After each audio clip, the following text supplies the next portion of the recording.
আসসালামু আলাইকুম। আফরোজ মামুন। ওয়ালাইকুম আসসালাম, আপনার সালাম পেয়েছি। তো আমাদের আজকের লাইভ ক্লাস শুরু হচ্ছে। আজকের ক্লাসের বিষয়বস্তু হচ্ছে সেট ফাংশন। এটা হচ্ছে আমাদের সাধারণ গণিত এবং উচ্চতর গণিত দুটোতেই আমাদের সেট ফাংশন সম্পর্কে একই নামে আমাদের উচ্চতর গণিতে প্রথম চ্যাপ্টারটা শুরু হয়েছে সেট ফাংশন দিয়ে, আর সাধারণ গণিতের জন্য এটা চ্যাপ্টার 2। তো আমি যেটা দেখলাম যে এটার বেশি ডিটেইল আলোচনা, সেট ফাংশন সম্পর্কিত ডিটেইল আলোচনা আছে উচ্চতর গণিতে। তার মানে উচ্চতর গণিতের যেই আলোচনা আছে, যদি সেটাকে আমরা বিস্তারিত আলোচনা করি, উচ্চতর গণিতের সেটটাকে যদি আমরা বিস্তারিত আলোচনা করি সেটের বিষয়ে এবং ফাংশনের ব্যাপারে, তাহলে যারা জেনারেল ম্যাথ করবে বা সাধারণ গণিত যারা করবে তাদেরও এই আলোচনাটা কাজে লাগবে, বরং তাদের আরও ভালো কাজে লাগবে, কারণ এটা আর একটু বিস্তারিত আলোচনা হবে। আর আমরা এই টপিকটার উপর ইনশাল্লাহ আমাদের শিডিউল হচ্ছে 3টা লেকচার দেওয়া আর কি। তো আমি চেষ্টা করব 3টা লেকচারের ভিতরে আমাদের যে আলোচ্য বিষয়গুলো আছে সবগুলো কভার করার জন্য। এরপর যদি লেকচার বেশি প্রয়োজন হয় সেটা আমি প্রয়োজন হলে লেকচার বাড়িয়ে দেওয়া যাবে। তো আমি আজকের আলোচনা শুরু করছি। তো আমাদের আলোচনার ক্ষেত্রে আমি যারা বই ফলো করে তাদের জন্য বলছি যে আমরা উচ্চতর গণিতের যেই বিষয়বস্তু সেটাকে আমরা ফলো করছি। উচ্চতর গণিতে যে ধারাবাহিকতায় সেট সম্পর্কে আলোচনা করা হয়েছে সেই ধারাবাহিকতায় আলোচনা করব বিষয়বস্তুগুলো নিয়ে। আচ্ছা, প্রথম আমাদের আলোচ্য বিষয় হচ্ছে এখানে আজকের যেই সাবজেক্ট সেটা হচ্ছে সেট ও ফাংশন।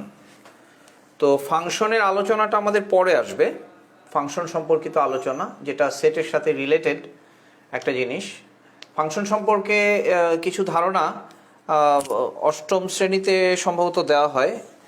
তো এই ফাংশনকে আমরা যেভাবে বুঝে আসি, এই সেটের মাধ্যমে ফাংশনকে আমরা আরেকটু অন্যরকমভাবে এবং আরেকটু জেনারেলাইজড ওয়েতে আমরা ফাংশন সম্পর্কে জানবো। তো সেটের আলোচনার পরেই ফাংশনের আলোচনা আসবে।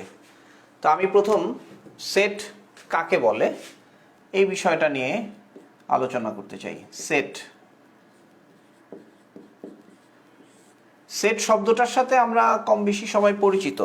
যেমন কেউ যদি বলে যে আমাকে একজন এক সেট জামা উপহার দিয়েছে, কিংবা কেউ যদি বলে যে আমাকে এক সেট বই উপহার দিয়েছে, তো এই রকম ক্ষেত্রে আমরা সাধারণত সেট বলতে একাধিক উপাদানের সংগ্রহ মনে করি। যেমন এক সেট জামা যদি বলা হয়, তা আমরা ধরে নিই এক সেট জামা বা এক সেট ড্রেস, সেই ড্রেসের মধ্যে বিভিন্ন কম্পোনেন্টস থাকে, তো একাধিক উপাদান থাকে। তো যখন আমরা এরকম একাধিক উপাদান এবং যেখানে প্রত্যেকটা উপাদান আলাদা আলাদাভাবে গুরুত্ব পায় কিন্তু তাদের একসাথে সংগ্রহ মনে করা হয়, মানে ব্যাপারটা হচ্ছে যে উপাদানগুলো ভিন্ন ভিন্ন হবে কিন্তু তাদের একটা সংগ্রহ হবে, এই ধরনের ধারণা যখন আমরা প্রকাশ করি, এই ধরনের ধারণাকে প্রকাশের জন্য আমরা সেট শব্দটাকে ব্যবহার করি। মানে আমি এই উদাহরণটা এই জন্য বললাম যে বাস্তব জীবনে সেট বলতে আমরা যা বুঝি, ম্যাথমেটিক্সে সেট তার চাইতে খুব বেশি ভিন্ন কিছু না। কিছু ভিন্নতার ব্যাপার থাকবে, কারণ আমরা যেহেতু এটাকে ম্যাথমেটিক্সের মধ্যে আনছি, কাজেই ম্যাথমেটিক্সের আলোচনার জন্য বা ম্যাথমেটিক্সের একটা বিষয়বস্তু হওয়ার জন্য তার মধ্যে কিছু ব্যাপার আমরা নিয়ে আসবো, কিছু রীতি নিয়ে আসবো, যেটা আমাদের বাস্তবকেই বুঝতে আরও সাহায্য করবে। তো আমরা যখন বলি সেট মানে একাধিক উপাদানের সংগ্রহ, আমরা বিষয়টাকে এরকমভাবে চিন্তা করি যে এ যদি কোনো একটা সেট হয়, তাহলে এ সেটকে আমরা প্রকাশ করি এরকমভাবে যে একটা সেকেন্ড ব্র্যাকেট দেই, সেকেন্ড ব্র্যাকেটের ভেতরে আমরা উপাদানগুলোকে আমরা লিখলাম এ বি সি। এখানে আসলে আমরা এ বি সি দিয়ে সেটের 3টা ভিন্ন ভিন্ন উপাদানকে বোঝালাম, যে 3টা ভিন্ন উপাদানকে আমরা একসাথে একটা কিছু কল্পনা করি। যেমন আমি যদি এক সেট বই চিন্তা করি, তাহলে ধরে নিলাম প্রাইমারি স্কুলের বাচ্চাদের এক সেট বই, যেখানে এ হচ্ছে বাংলা বই, বি হচ্ছে অঙ্ক বই, আর সি হচ্ছে ইংরেজি বই। তো প্রাইমারি স্কুলের বাচ্চাদেরকে বোর্ড থেকে এরকম 3টা বই দেওয়া হয়, এখন হয়তো আরও বেশি দেওয়া হবে। তো এরকম 3টা বই দেওয়া হলো প্রাইমারি স্কুলের বাচ্চাদেরকে, এ বি সি। প্রথম উপাদানকে আমরা বাংলা বই, দ্বিতীয় উপাদানকে গণিত বই, তৃতীয় উপাদানকে ইংরেজি বই মনে করলাম। তাহলে এই এ আর আরেকটা ব্যাপার এখানে লক্ষ্য করি, আমি যখন সেটকে প্রকাশ করলাম, তো সেট প্রকাশের রীতি হচ্ছে যে অক্ষর দিয়ে আমরা সেটের নামকরণ করব সেই অক্ষরটাকে ক্যাপিটালাইজ করতে হবে, আর সেটের উপাদানগুলোকে এইরকম সেকেন্ড ব্র্যাকেটের মধ্যে রেখে প্রকাশ করতে হবে। তো এই হচ্ছে সেট প্রকাশের পদ্ধতি। সেটকে আমরা এরকমভাবে প্রকাশ করি। আচ্ছা, এখন এই যে আমরা সেটকে প্রকাশ করলাম, আমি এ বি সি যখন বললাম তখন আমি এ কে আমি মেনশন করলাম। এ বলতে একটা কিছু মিন করে, এখানে এ বলতে আবার আমি এটাও চিন্তা করতে পারি যে এ বি সি হচ্ছে ইংরেজি বর্ণমালার প্রথম 3টি অক্ষর। এই যে বললাম এ বি সি ইংরেজি বর্ণমালার প্রথম 3টি অক্ষর, আমি যদি এরকমভাবে বলি যে এ সেট হচ্ছে A equals to first 3 letters of English alphabet,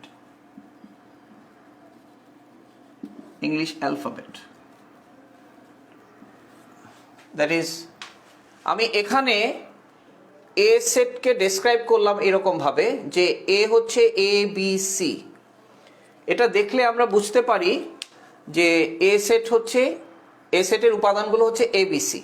আবার কেউ যদি এ সেট বলে সেকেন্ড ব্র্যাকেট দিয়ে এখানে এরকম একটা ডেসক্রিপশন দিয়ে দেয়, তাহলে এই ডেসক্রিপশন থেকেও আমরা এই সেটের পরিচয়টা পাবো। তো এই যে 2টা পদ্ধতি আমরা বললাম, এই 2টা পদ্ধতি হচ্ছে সেট প্রকাশের ভিন্ন ভিন্ন পদ্ধতি। একটা হচ্ছে বিল্ডার মেথড, অর্থাৎ সেট গঠন পদ্ধতি, অর্থাৎ এখানে আমরা সেট কিভাবে গঠিত হয় সেটা আমরা উল্লেখ করে সেটকে প্রকাশ করলাম। আর এটা হচ্ছে তালিকা পদ্ধতি বা টেবুলার মেথড।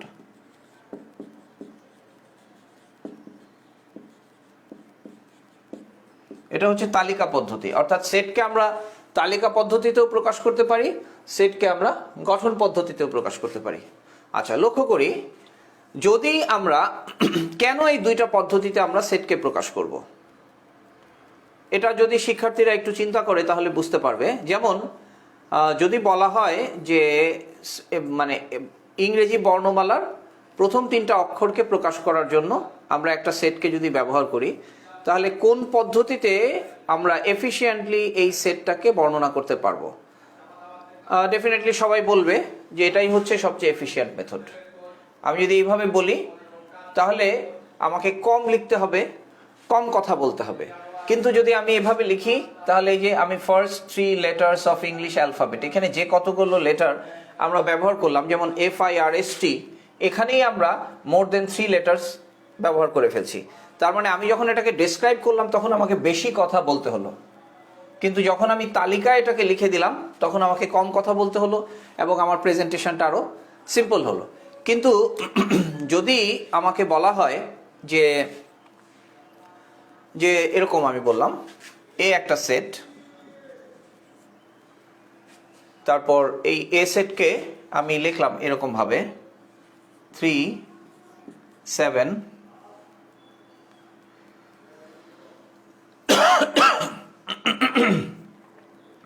11, তারপর 3 7 11,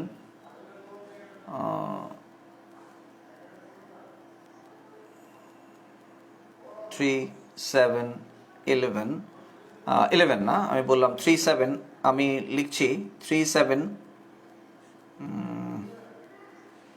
আচ্ছা, ধরা যাক আমরা এরকম ভাবে বলি যে আমি এরকম ভাবে লিখলাম এ সেট বলতে আমরা বোঝাচ্ছি, এ সেট বলতে যদি আমি এখানে আমি তালিকা পদ্ধতিটাকে আগে লিখি, আমার মাথায় আছে আমি যেটা বলতে চাচ্ছি, এটা ডেসক্রাইব করা একটু মানে তালিকাতে নিয়ে আসাটা একটু ডিফিকাল্ট হচ্ছে, এখান থেকে আমি এই জিনিসটা বোঝাতে পারবো আর কি। যেমন তালিকায় আমি বললাম যে এ সেট হচ্ছে একটি করে বাদ রেখে পরপর মৌলিক সংখ্যাসমূহ।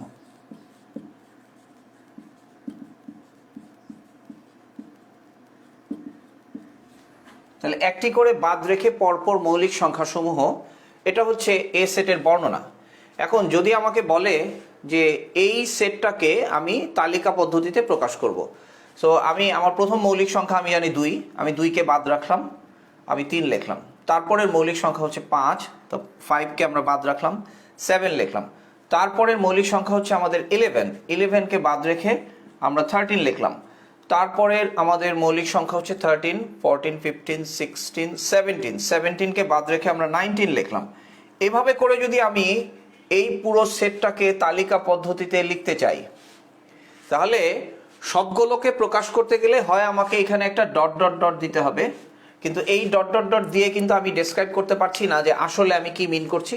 যদিও এই সিকোয়েন্সটা দেখে কেউ হয়তো ধরতে পারবে যে ব্যাপারটা হচ্ছে এরকম, কিন্তু ব্যাপারটা যে সত্যিই এরকম এইভাবে করেই যে এই সেটটাকে পাওয়া যাবে, এই ডট ডট ডট কিন্তু তা মিন করে না। দ্যাট ইজ, কোনো না কোনোভাবে আমাকে ডেসক্রিপশন দিতেই হবে যে 3, 7, 13, 19 যে আমি চুজ করলাম, আমি কেন চুজ করলাম।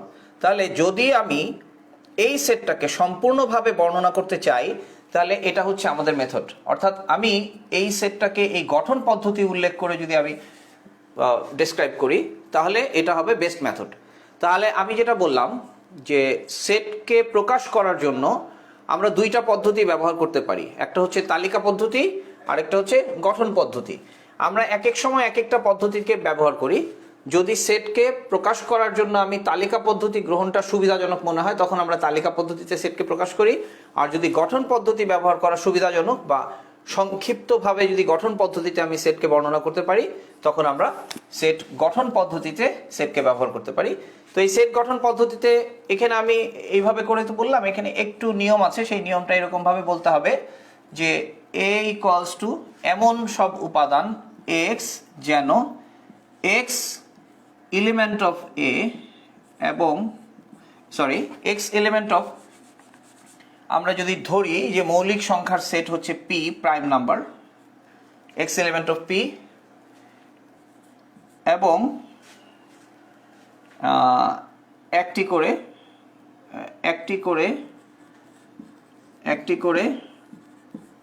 বাদ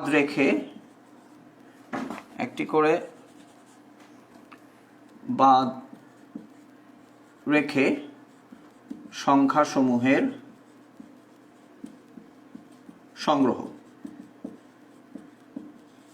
এভাবে করে আমরা কিছু ম্যাথমেটিক্সের ভাষা ব্যবহার করে আমরা এই সেটটাকে ডেসক্রাইব করতে পারি যে x হচ্ছে এমন উপাদান এ সেটের যেখানে x হচ্ছে মৌলিক সংখ্যাসমূহ, x হচ্ছে মৌলিক সংখ্যার সদস্য।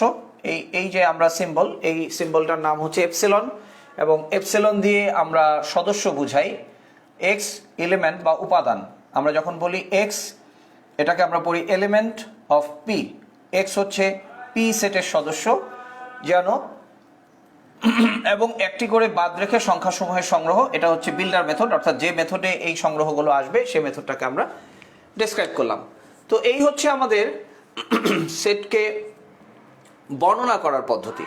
তো এখন আমরা একটা কথা এখানে বলার দরকার, সেটা হলো যে আমরা যখন সেট লিখব, তো এই যে আমি বললাম যে A set equals to A B C, তো এটা বললাম যে এ বি সি হচ্ছে একটা সেট। এখন আমি যদি বলি B set equals to B A C, এই যে আমরা এ এবং বি দুইটা সেটের কথা বললাম, আমরা লক্ষ্য করি এ সেটে যে উপাদানগুলো আছে বি সেটেও সেই একই উপাদানগুলো আছে। এ সেটে এ, বি এবং সি, অর্থাৎ এ বি সি উপাদান দিয়ে এ সেটও গঠিত, বি সেটও গঠিত। তাহলে বি সেটের ক্ষেত্রে আমরা কি করলাম, বি সেটের মধ্যে এ সেটের উপাদানগুলোকে একটু স্থান বদল করলাম, এদের সিকোয়েন্সটাকে একটু চেঞ্জ করে দিলাম। তো আমরা বাস্তবে কি বুঝি, বাস্তবে যেটা বুঝি, আমাকে যদি বলে যে এক সেট প্রথম শ্রেণীর বই দেওয়ার কথা বললে আমি কিন্তু বাংলা, অঙ্ক, ইংরেজি 3টা বই দিব। এখন কেউ যদি আমাকে বাংলা বইয়ের উপরে ইংরেজি বই, ইংরেজি বইয়ের উপরে অঙ্ক বই দেয়, আর কেউ যদি উল্টো করে দেয়, আমি সেক্ষেত্রে কোনো আপত্তি করব না। আমরা ধরে নিব যে বইগুলো একটু ডিফারেন্ট অ্যারেঞ্জমেন্টে আছে কিন্তু সেম সেট। তো এখানেও সেটের ক্ষেত্রেও এই বাস্তবতাটা আমরা অ্যাপ্লাই করি যে সেটের উপাদানগুলোকে যদি আমরা ডিফারেন্ট অ্যারেঞ্জমেন্টে নিয়ে আসি, সেক্ষেত্রে সেটের কোনো পরিবর্তন হয় না, সেটটাকে আমরা অভিন্ন সেটই মনে করি। অর্থাৎ যখন দুটি সেট অভিন্ন উপাদান দিয়ে গঠিত, তখন আমরা দুইটা সেটকে সমান সেট বলি। যখন আমরা বললাম যে এ এবং বি এর মধ্যে যে উপাদানগুলো আছে সেই একই উপাদানগুলো বি এর মধ্যে আছে, কাজেই সেক্ষেত্রে আমরা এ সেট এবং বি সেটকে সমান বলি। অর্থাৎ এক্ষেত্রে আমরা বলবো A set equals to B set, যদিও অ্যারেঞ্জমেন্টগুলো ডিফারেন্টভাবে আছে। তো এই ব্যাপারটা একটা বিষয় যে সেটের সমতার ক্ষেত্রে। আরেকটা বিষয় হচ্ছে সেটের মধ্যে আরেকটা বিষয়, এটা হচ্ছে সেটের সমতা আমরা বুঝলাম। আচ্ছা, এখন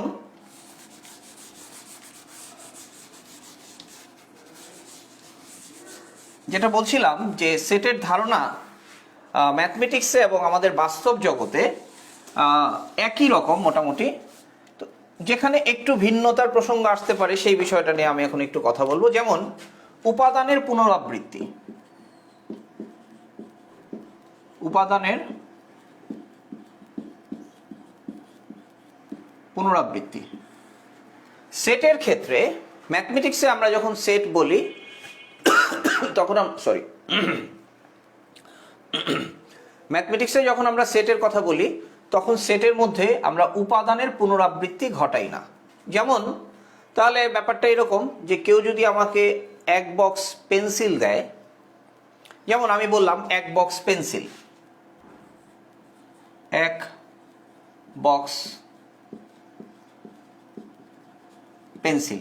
এখন এখানে সাথে সাথে প্রশ্ন আসবে যে এক বক্স পেন্সিল যদি বলে, পেন্সিলের বক্সটা কয়টা বক্স নিয়ে বা কয়টা পেন্সিল নিয়ে গঠিত হবে?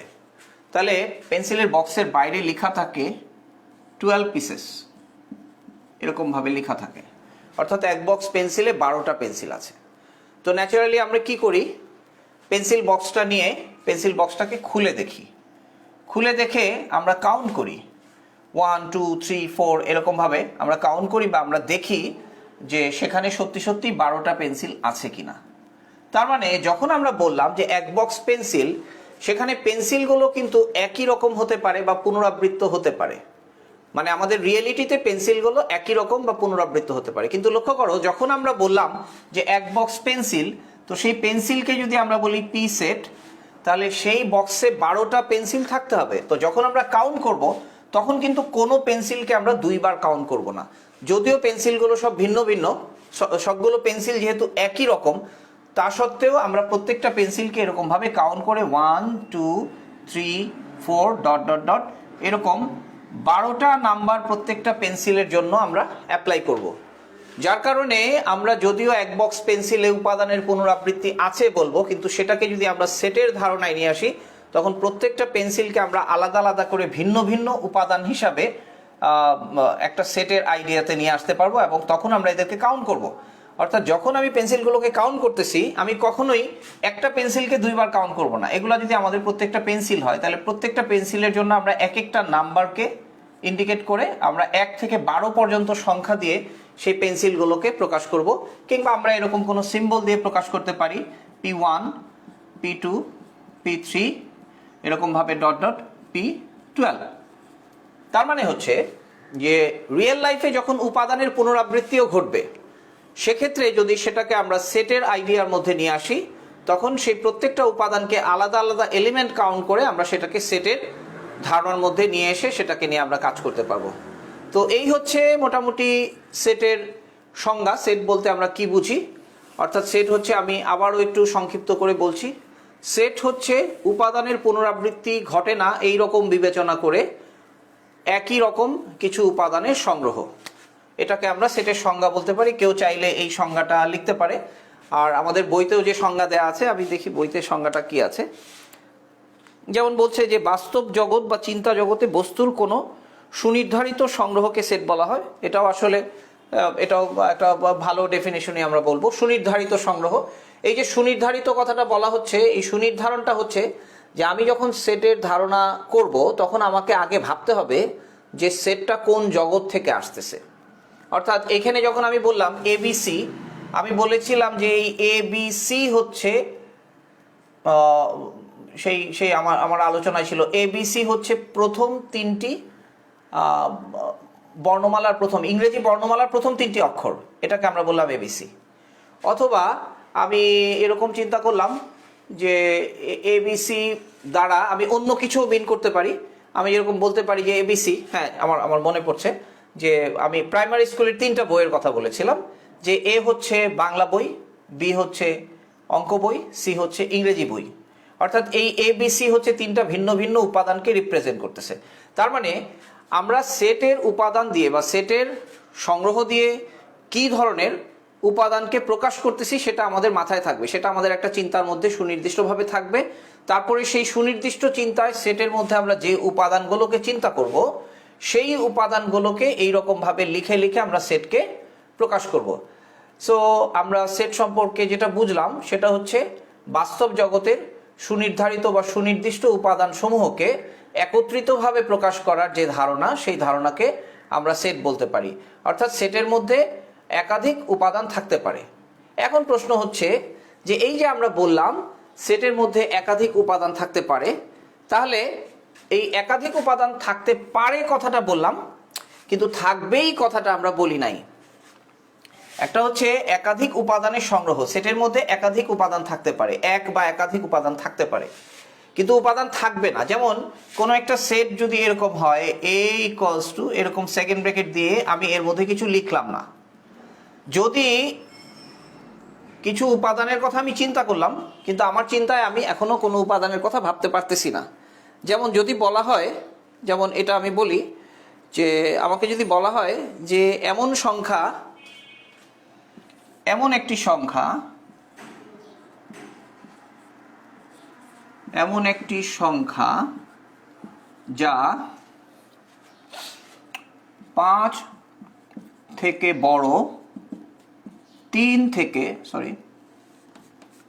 5 থেকে বড় 3 থেকে ছোট, এই আমরা একটা বিল্ডার মেথড বললাম, সেট গঠন পদ্ধতি বললাম।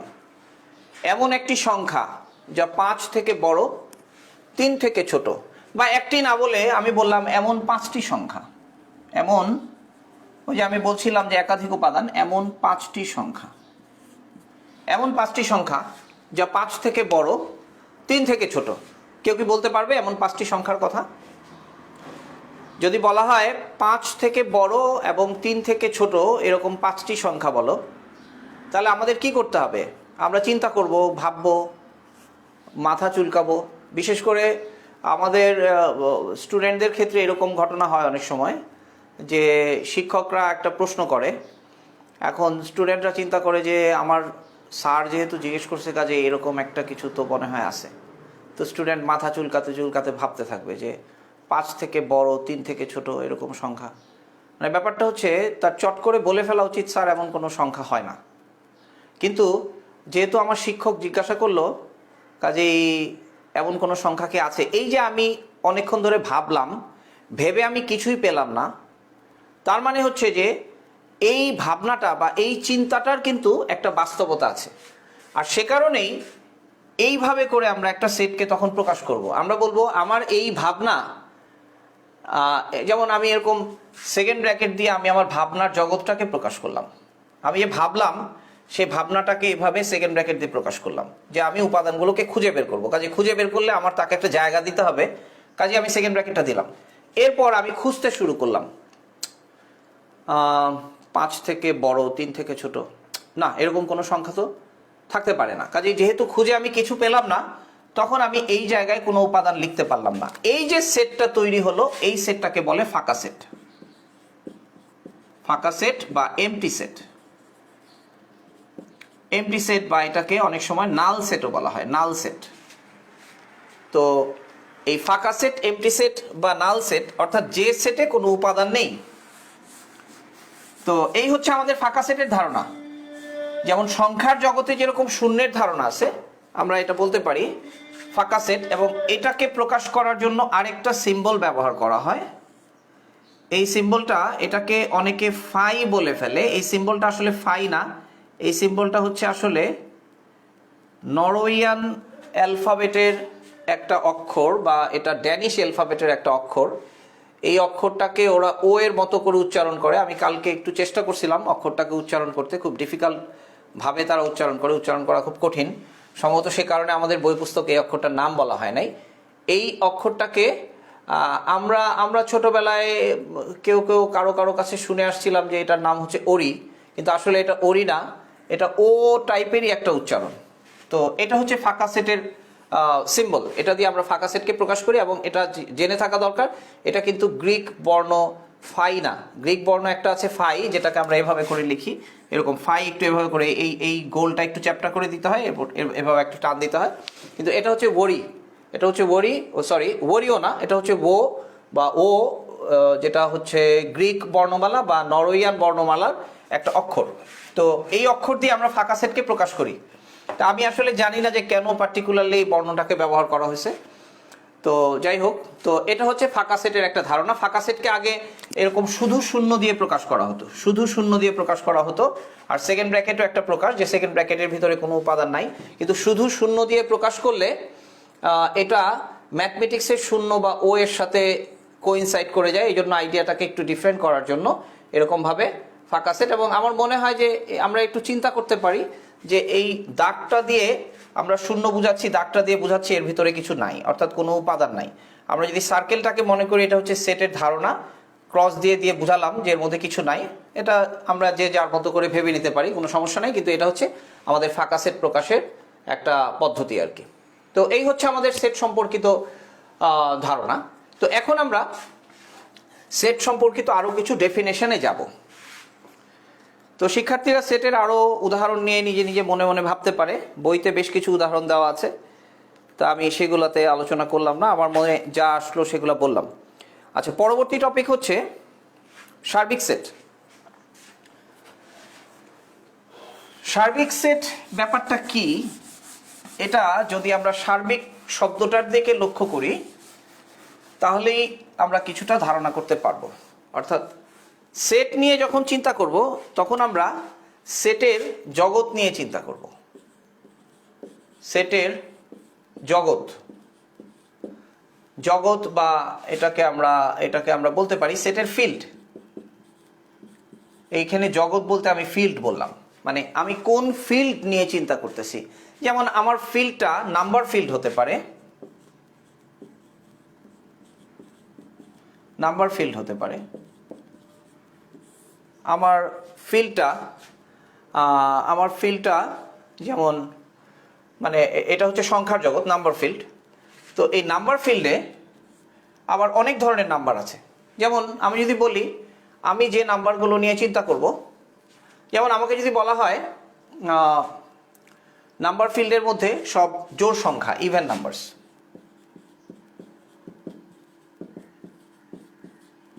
জোড় সংখ্যা মানে আমি সংখ্যা নিয়ে চিন্তা করব এবং কেবলমাত্র জোড় সংখ্যা নিয়ে চিন্তা করব। তাহলে যদি জোড় সংখ্যা নিয়ে চিন্তা করি, তাহলে সমস্ত জোড় সংখ্যার জগৎকে যদি আমরা ই দিয়ে প্রকাশ করি, তাহলে আমরা যেহেতু ই এর বাইরে কখনো যাব না, সেটের উপাদানসমূহ যখন কোনো একটা নির্দিষ্ট গণ্ডির মধ্যে চিন্তা করা হবে এবং সেই গণ্ডিটা বাইরে যদি সেটের উপাদানসমূহকে চিন্তা করা না হয়, তাহলে এই ই কে আমরা বলবো সার্বিক সেট। আমি কথাটা আবার বলছি, অর্থাৎ সেট নিয়ে যখন আমি চিন্তা করব তখন আমার চিন্তা সেটের উপাদানগুলোকে যে সেটের বাইরে যেতে দিবে না, অর্থাৎ যে সেটের ভেতরে আমি সব সময় চিন্তা করব, সেই সেটটাকে আমরা বলবো সার্বিক সেট। যেমন সেটের জগৎ, সেই জগৎটাকে যদি আমরা নাম্বার ফিল্ড থেকে চিন্তা করি এবং নাম্বার ফিল্ডের মধ্যে আরেকটু স্পেসিফাই করে যদি আমরা বলি যে আমি শুধু জোড় সংখ্যা নিয়ে ভাববো, তাহলে এই জোড় সংখ্যাকে যদি আমি ই প্রতীক দ্বারা প্রকাশ করি, তাহলে ই সেটকে আমরা বলতে পারবো সার্বিক সেট। এখন ই সেটের মধ্য থেকে আমি কিছু উপাদান নিলাম এ, এবং এই এ সেটকে আমরা এইভাবে লিখলাম 2 4 8। অর্থাৎ সার্বিক সেট ই থেকে কিছু উপাদান নিয়ে এ সেট তৈরি হবে। অথবা আরেকটা সেট বললাম বি, বি হচ্ছে 4, 8, 10। অথবা আরেকটা উপাদান বললাম, আরেকটা সেট বললাম সি, এই সি হচ্ছে 10, 12, 14। তার মানে এই যে এ সেটকে আমরা চিন্তা করলাম, বি সেটকে আমরা চিন্তা করলাম, সি সেটকে আমরা চিন্তা করলাম, তাহলে এই যে এ বি সি যতগুলো সেট নিয়ে আমি ভাবতেছি, এই সেটের মধ্যে কোনো সেটেই এমন কোনো উপাদান নাই যা ই সেটের মধ্যে নাই। তার মানে হচ্ছে যে সেট নিয়ে আলোচনায় বা বিবেচনাধীন সেটের আলোচনায় আমরা যে সকল উপাদান নিয়ে ভাবব, সে উপাদানগুলো সবসময়ই যে সেটের মধ্যে থাকবে সে সেটকে আমরা বলবো সেই বিবেচনার জন্য সার্বিক সেট। তো সার্বিক সেটের ইংরেজি হচ্ছে ইউনিভার্সাল সেট। Universal set. এখন এই ইউনিভার্সাল সেট ভাবনাটা একটু কনফিউশন তৈরি করে। ইউনিভার্সাল ভাবলে মনে হয় ইউনিভার্স, ইউনিভার্স মানে এভরিথিং, ইউনিভার্সের বাইরে কিছু আছে সেটা আমরা চিন্তা করি না। তো ব্যাপারটা হচ্ছে যে আমরা এই ইউনিভার্সাল কথাটাকে ব্যবহার করতেছি একটু সীমিত অর্থে। এখানে এই ইউনিভার্সালটা হচ্ছে আমি ইচ্ছা করে আমার ভাবনাকে একটা ইউনিভার্স, মানে আমার ভাবনার ইউনিভার্সটাকে ছোট করে নিলাম, লিমিটেড করে নিলাম। অর্থাৎ সার্বিক সেট কিন্তু কোনো আইডিয়ার দিক থেকে সার্বিক সেট একটা ফাইনাইট সেট, কিন্তু হ্যাঁ যে কোনো সেটই আইডিয়ার দিক থেকে ফাইনাইট হলেও, তার ফাইনাইট বা সসীম হলেও তার উপাদান সংখ্যা অসীম হতে পারে, সেটা সম্পর্কে আমরা আবার আলোচনায় আসবো।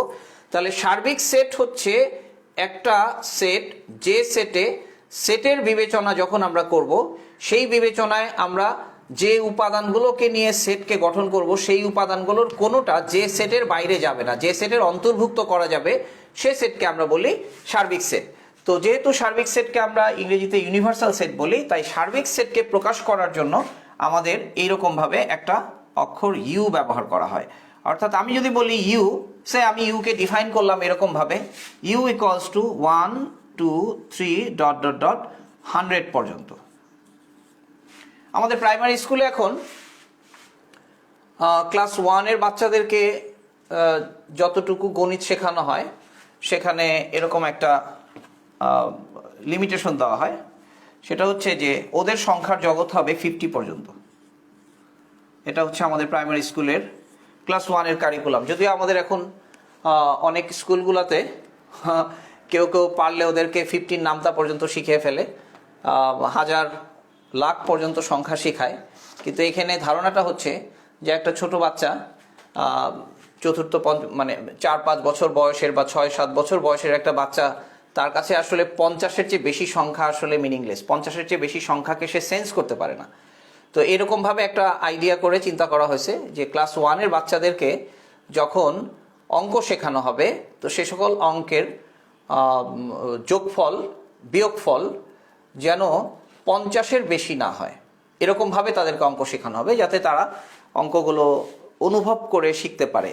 তো এই জিনিসটা এটা অনেকে জানে না। আমার প্রাসঙ্গিকতায় ইচ্ছা করে নিয়ে এসে আমি আসলে কথাটা বললাম। যারা অভিভাবকরা যারা তাদের বাচ্চাদেরকে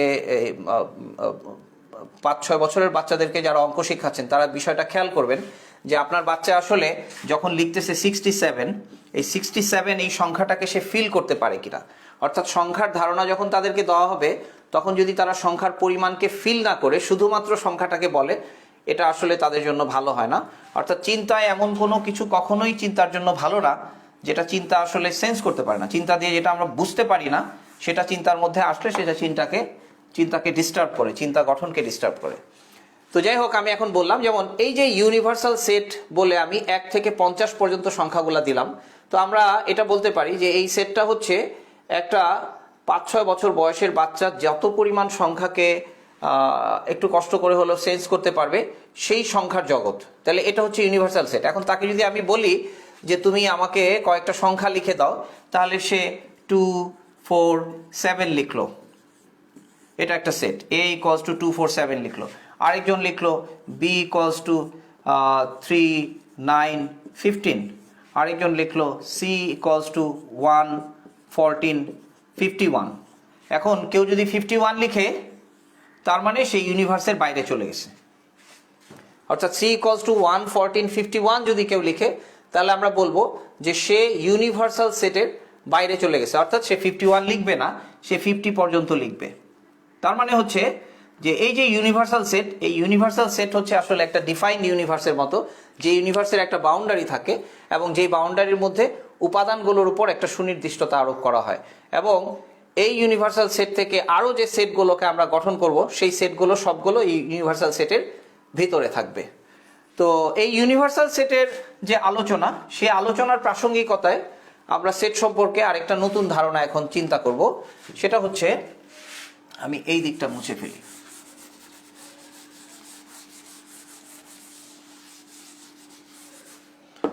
সেটা হচ্ছে উপসেটের ধারণা। উপসেট, এই উপসেটের ধারণাটা কি? উপসেটের ধারণা হচ্ছে, আমরা লক্ষ্য করি এই যে আমরা ইউনিভার্সাল সেট সম্পর্কে চিন্তা করলাম, যে এরপরে যে সেটগুলোকে আমরা বললাম সেই প্রত্যেকটা সেটের যে উপাদানগুলো, সেই উপাদানগুলো এই ইউনিভার্সাল সেটের মধ্যে থাকবে। তো ব্যাপারটা হচ্ছে এরকম যে এ যদি কোনো একটা সেট হয়, এ কোনো একটা সেট হলে, এ একটি সেট হলে যদি এক্স এলিমেন্ট অফ, অর্থাৎ এক্স যদি এলিমেন্ট অফ এ হলে এক্স এলিমেন্ট অফ বি হবেই। অর্থাৎ এক্স যদি এর এলিমেন্ট হয় তাহলে এক্স এলিমেন্ট অফ বি হবেই, এটা যদি আমরা নিশ্চিত করি। এই যে যেটা বললাম যে যখন আমি এখানে 51 লিখেছিলাম তখন আমি বলছি যে না, 51 লেখা যাবে না, কারণ এটা ইউনিভার্সাল সেটের বাইরে। তাহলে ব্যাপারটা হচ্ছে যে এক্স এ একটা সেট, যেই সেটের কোনো উপাদান যদি এক্স হয়, যেমন এখান থেকে আমি বলি এবিসি, এই যে সেটগুলো আমরা লিখলাম 2 4 7 3 9 15, এই যে সংখ্যাগুলো, এই সংখ্যাগুলো থেকে যে কোনো একটা সংখ্যা আমরা 15কে পিক করলাম। এখন আমরা এই 15কে ইউনিভার্সাল সেট ইউতে খুঁজে পাবো। এখন যদি ব্যাপারটা এরকম হয়, এই 15 সংখ্যাটাকে বিতে খুঁজে পাওয়া যাবে। আবার অপর কোনো একটা সংখ্যা 17 নিলাম, সেই 17কেও বিতে খুঁজে পাওয়া যাবে। তাহলে ব্যাপারটা যদি এরকম হয়, এ 15 এবং 17 দিয়ে গঠিত, যাদেরকে আমরা বি সেটে খুঁজে পেলাম, তখন আমরা বলতে পারবো যে এ সাবসেট অফ বি, অর্থাৎ এ সেটটা বি সেটের উপসেট। এখন ব্যাপারটাকে যদি আমরা উল্টো করে বলি যে এক্স এলিমেন্ট অফ এ হলে এক্স এলিমেন্ট অফ বি হবেই, কিন্তু এক্স এলিমেন্ট অফ বি হলে এক্স নট এলিমেন্ট অফ, এটাকে আমরা বলি, sorry, x element of B হলে এটা হচ্ছে x not element of B, কিন্তু এক্স এলিমেন্ট অফ বি হলে x not element of A হতেও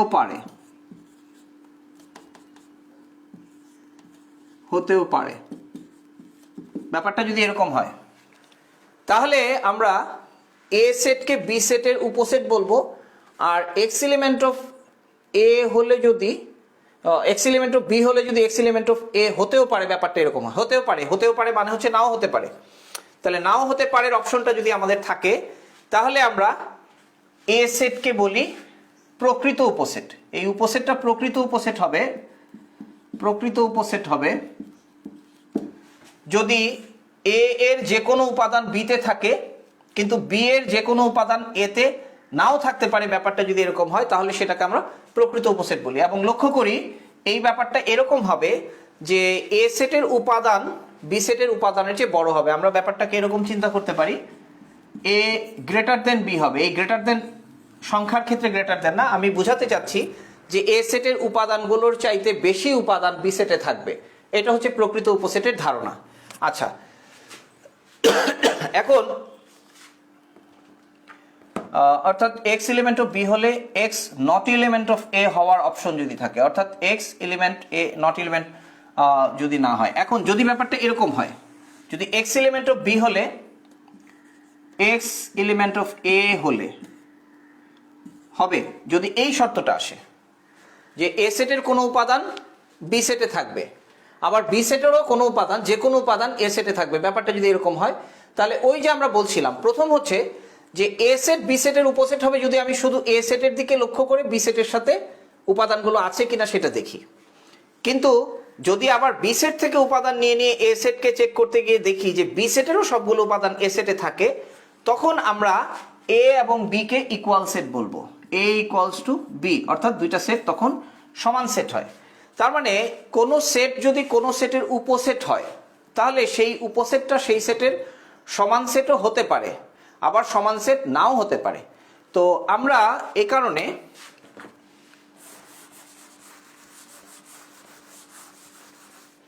সাধারণভাবে যদি বলি যে x এলিমেন্ট অফ a হলে x এলিমেন্ট অফ b, তাহলে এই রকম ঘটনা যদি হয় তাহলে প্রাথমিকভাবে আমরা ব্যাপারটাকে এইভাবে প্রকাশ করি, x উপসেট অর এখানে আরেকটা দাগ দিয়ে উপসেট অর ইকুয়ালস টু b। এই ধরনের উপসেটকে বলা হয় অপ্রকৃত উপসেট বা সাধারণভাবে উপসেট। এটাকে আমরা বলি a উপসেট b, অর্থাৎ এ সেট বি সেটের উপসেট। কিন্তু যদি স্পেসিফিক্যালি এরকম বলা থাকে যে x এলিমেন্ট অফ a হলে x এলিমেন্ট অফ b, কিন্তু x এলিমেন্ট অফ b হলে x not element of b হতে পারে, অর্থাৎ এমন উপাদান বি সেটে পাওয়া যাবে যে উপাদানটা এ সেটে খুঁজে পাওয়া যাবে না, তখন আমরা বলি এ সাবসেট অফ বি। এবং এই চিহ্নটাকে প্রকৃত উপসেটের চিহ্ন বলা হয়, এটাকে বলা হয় প্রকৃত উপসেট। প্রকৃত উপসেট, এটা হচ্ছে প্রকৃত উপসেট। তাহলে আশা করি আমরা প্রকৃত উপসেট এবং সমান সেট, আর সমান সেট হচ্ছে যে এ সেটের উপসেট বি আবার বি সেটের উপসেট এ, অর্থাৎ এ এর সব উপাদান বিতে আছে, বি এর সব উপাদান এতে আছে, সে ধরনের ক্ষেত্রে আমরা দুইটা সেটকে সমান সেট বলি। তো এটা খেয়াল রাখতে হবে যে দুইটা সেটের সমতা ব্যবহার করার জন্য আমরা এটাই প্রমাণ করব যে আমরা দেখাবো যে দুইটা সেটই দুইটা সেটের উপসেট, অর্থাৎ কেউ কারো চাইতে বেশি না। এ সেটের যে উপাদানগুলো থেকে আমরা বি সেটে পৌঁছতে পারবো, বি সেটের উপাদানগুলো থেকে আমরা সেরকমভাবে এ সেটের সাথে কোরিলেট করতে পারবো বা এ সেটের মধ্যে সেই উপাদানগুলোকে পাবো। এই হচ্ছে আমাদের উপসেটের ধারণা, যেটা সার্বিক সেট থেকে আমরা বুঝতে পেরেছিলাম। ফাঁকা সেট হচ্ছে আমাদের পরবর্তী আলোচনা, কিন্তু আমি ফাঁকা সেট সম্পর্কে অলরেডি বলে ফেলছি। আচ্ছা, আমরা এই উপসেটের কিছু এক্সাম্পল দিতে পারি, যে এক্সাম্পলগুলো দিলে শিক্ষার্থীরা আর একটু ভালো করে বুঝবে। যেমন আমি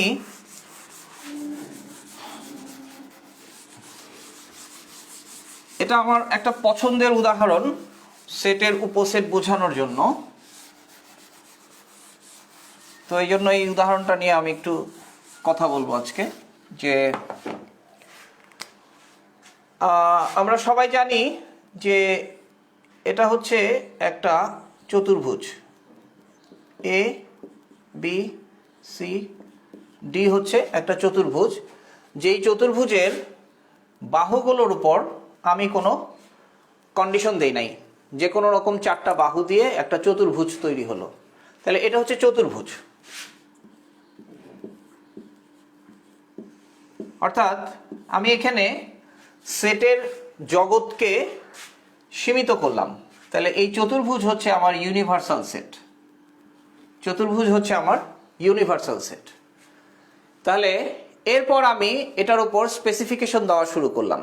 আমি বললাম যে এখানে কোনো বাহু, কোনো প্রত্যেকটা বাহুই পরস্পরের সাথে অসমান্তরাল। আমি এডি বিসি সিডি এবি এদের উপর কোনো কন্ডিশন আরোপ করি নাই। এখন আমি বললাম যে এক জোড়া বাহু সমান্তরাল,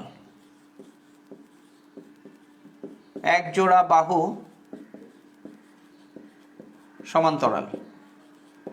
তাহলে এক জোড়া বাহু যদি সমান্তরাল হয় তাহলে আমি ছবি আঁকলাম। তার মানে হচ্ছে এডি এবি সিডি, এবি সিডি, অর্থাৎ এখানে এক জোড়া বাহু সমান্তরাল বলতে আমরা এখানে বোঝালাম যে এডি আর বিসি সমান্তরাল।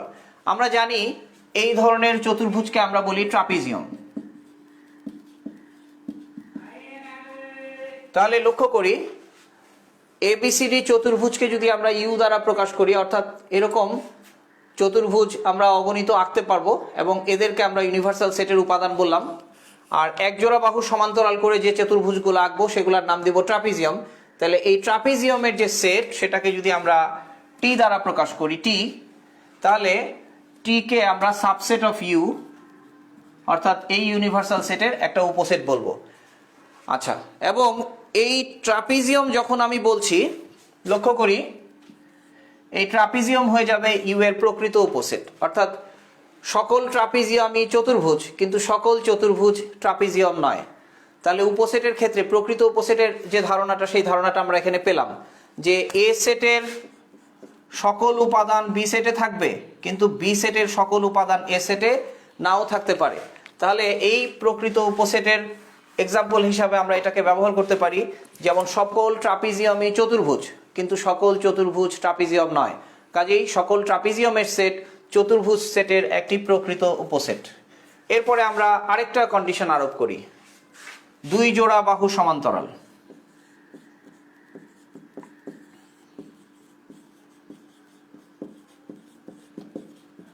দুই জোড়া বাহু সমান্তরাল, আমাদের ছবিটা হবে এরকম, খুবই পরিচিত ছবি এ বি সি ডি। এটাকে আমরা বলি সামান্তরিক।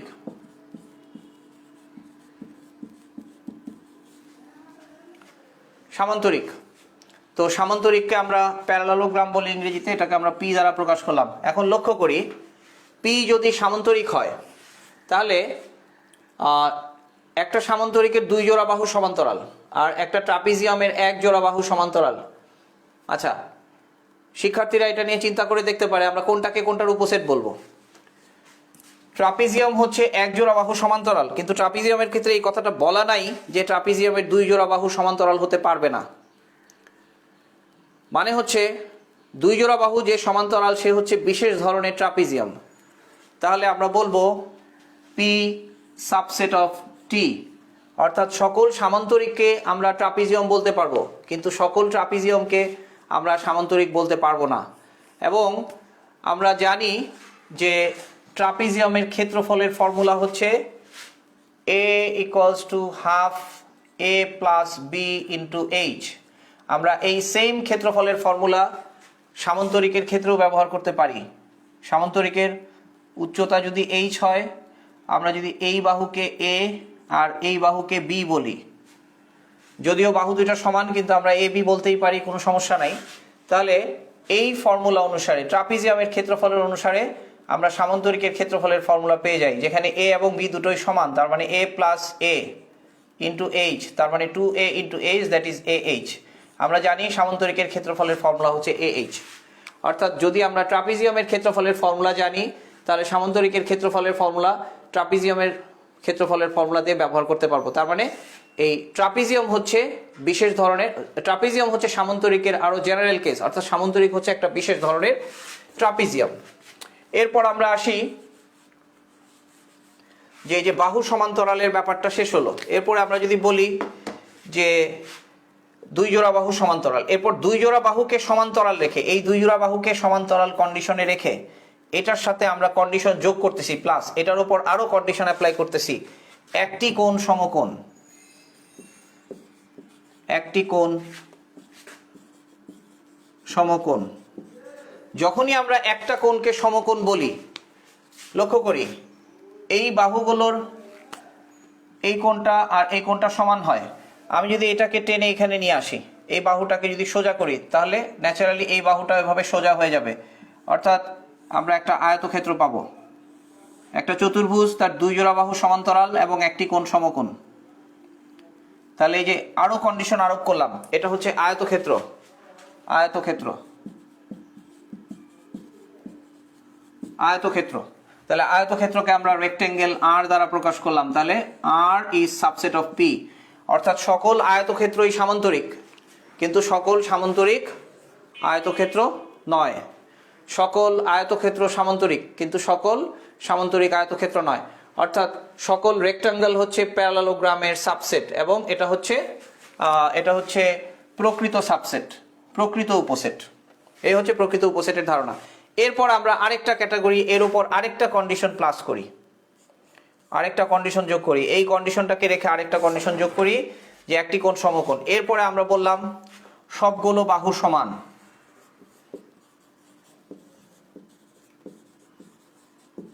সবগুলো বাহু সমান, তখন এটা বর্গক্ষেত্র হয়ে যাবে, তখন এটা বর্গক্ষেত্র হয়ে যাবে।